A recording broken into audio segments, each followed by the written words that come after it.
Video games are bad, I and it agree. was a mistake.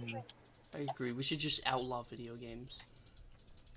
Well, maybe not really outlaw them. People should just know that, like, morally they're bad. You know? Like, Or It's like should I cutting just? somebody off in traffic. Yeah, because people definitely know that's bad. It's a good point, I Remember guess. the last time someone cut me off? A horde of clowns jumped out of the around the corner and just started punching the car. and yelling at me I to mean, it support didn't do Trump. much. They kept punching, but I mean, it is a car. So really, they just ended up, like bloody fits, and there was like maybe a dent or two. Ran over a handful of clowns on the way out. I mean, it's just the way our world works. You cut someone off, you get the clowns. Rules of nature.